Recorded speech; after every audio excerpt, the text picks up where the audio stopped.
नमस्कार महाराष्ट्र. योजनेमध्ये जो आहे तर तो आता बदल करण्यात आलेला आहे. होय, तुम्ही बरोबर ऐकलेलं आहे.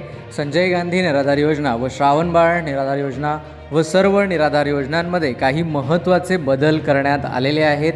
काय आहे सविस्तर माहिती आज आपण जाणून घेणार आहोत. त्यामुळे जर आपल्यापैकी कुणी चॅनलवरती नवीन असेल तर अशाच प्रकारच्या अधिकृत माहितीसाठी आपल्या चॅनलला सबस्क्राईब करायला विसरू नका. त्याचबरोबर तुमच्या मनामध्ये काही प्रश्न किंवा शंका असतील तर ते देखील नक्की विचारा. त्या सर्व प्रश्नांची उत्तरे देखील आपण देण्याचा प्रयत्न करूया. ठीक आहे.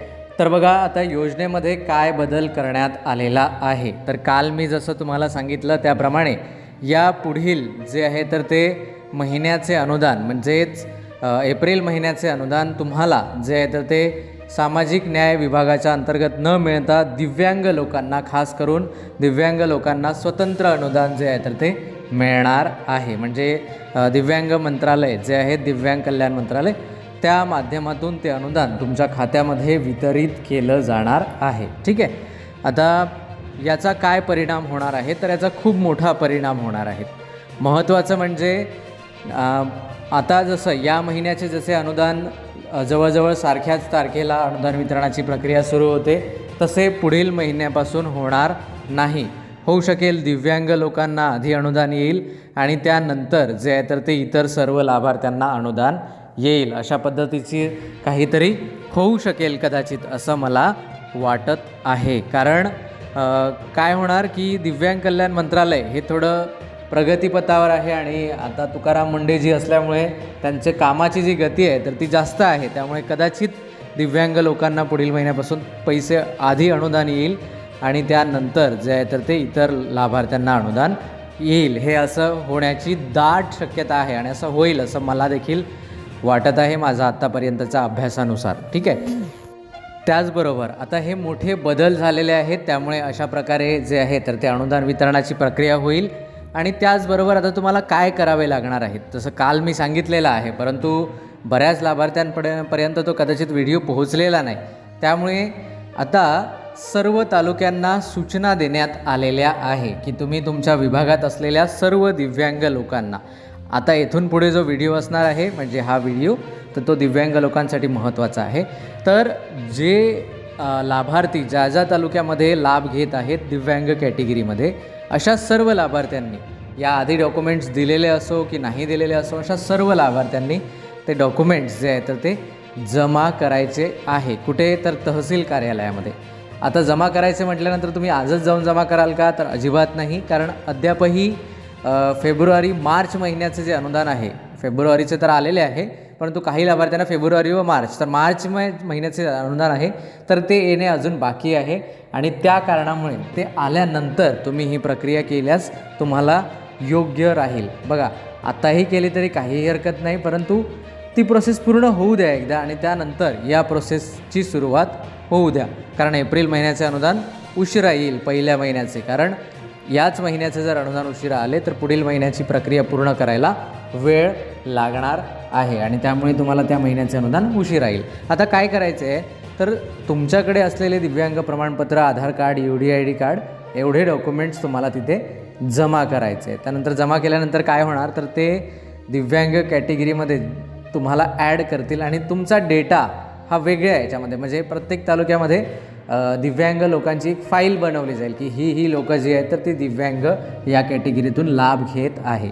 आणि त्या सर्व लोकांचा डेटा सर्व तालुक्यांकडून दिव्यांग कल्याण मंत्रालयाला पाठवावा लागेल. तो जिल्हा स्तरावर पाठवतील आणि जिल्हा स्तरावरून दिव्यांग कल्याण मंत्रालयाला तो डेटा जो आहे तर तो फॉरवर्ड केला जाणार आहे.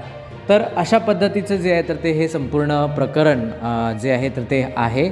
आणि महत्त्वाचं हे आहे की आता जुन्या लाभार्थ्यांनी काय, ज्या लाभार्थ्यांनी ऑलरेडी UDID कार्ड दिलेलं आहे तर त्यांचं काय, तर तुम्हाला मी सांगू इच्छितो, माझा वैयक्तिक अनुभव हा आहे की बऱ्याचदा काय होतं, आपण डॉक्युमेंट्स देतो परंतु ते डॉक्युमेंट्स घेतले जात नाही. किंवा मग आता जेव्हा अपडेट होईल, म्हणजे समजा मला एखाद्याने डेटा मागितला, 100 लोकांचा डेटा मागितला, तर मी त्यांची पूर्ण फाईल पाहत बसणार नाही, तर फक्त नाव पाहणार आणि हे आहे असं म्हणेल. मग त्यांचे जे डॉक्युमेंट्स आहे तर ते पुन्हा मी ती फाईल काढून पुन्हा डॉक्युमेंट्स त्यांचे शोधत बसणार नाही.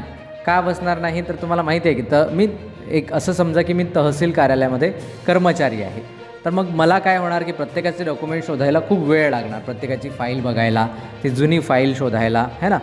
तर मी काय करणार, तर डॉक्युमेंट्स नाही म्हणून तुमचं काम थांबवून देणार. तर अशा पद्धतीचं जे काम आहे तर ते तालुका स्तरावर चालत असतं. त्यामुळे तुम्ही जर त्यांना लगेच नेऊन दिले डॉक्युमेंट्स, म्हणजे जेव्हा हे काम चालू होईल तेव्हा नेऊन दिले, तर काय होणार की तुमचे डॉक्युमेंट्स तुमच्या नावासहित स्वीकारले जाणार आणि परत ते स्कॅन करून अपडेट करण्याचं काम जे आहे तर ते करणार. त्यांच्या पद्धतीने डिटेल्स लिहायचे असेल तर डिटेल्स लिहिणार, स्कॅन करून अपलोड करायचे असेल तर अपलोड करतील. त्यांना जे काम दिलेलं आहे ते निश्चितच करणार. परंतु तुमचे आधीच दिलेले डॉक्युमेंट्स फाईलमधून शोधून परत अपडेट करणे थोडंसं कुठेतरी काम वाढतं त्यांचं. आणि तुम्हाला माहिती आहे की सरकारी कर्मचारी हे किती स्पीडने काम करतात, हे तुम्हाला याची चांगली कल्पना आहे. कारण ते स्पीडने काम करतात, त्यामुळे आपल्याला एका तालुक्याच्या ठिकाणी महिन्यातून 4-4दा डॉक्युमेंट्स द्यायला जावं लागतं. तर त्यांच्यामुळे म्हणजे अशामुळे तुम्हाला माहिती आहे त्यांचं कामाची गती काय आहे, हरकत नाही. तर अशा पद्धतीने आहे. तर त्यामुळे तुम्ही जर आधी डॉक्युमेंट्स दिलेले असेल तरी एकदा वेळ काढून, किंवा कोणी जर जात असेल तुमच्या इथून तहसीलमध्ये, किंवा तुमच्या गावात तलाठी येत असेल तर तलाठी लोकांपाशी, जे काही तलाठी आहे त्यांच्यापाशी देखील सर्व लोकांची डॉक्युमेंट्स जमा केली तर ते एकदाच तिथे सबमिट करू शकतात. अशा पद्धतीच्या सूचना आता सर्व तहसील कार्यालयाला मिळणार आहे आणि लवकरच याबद्दल तुमच्याकडे देखील माहिती येईल. सध्या आलेली नसेल तर हरकत नाही, पण लवकरच येईल.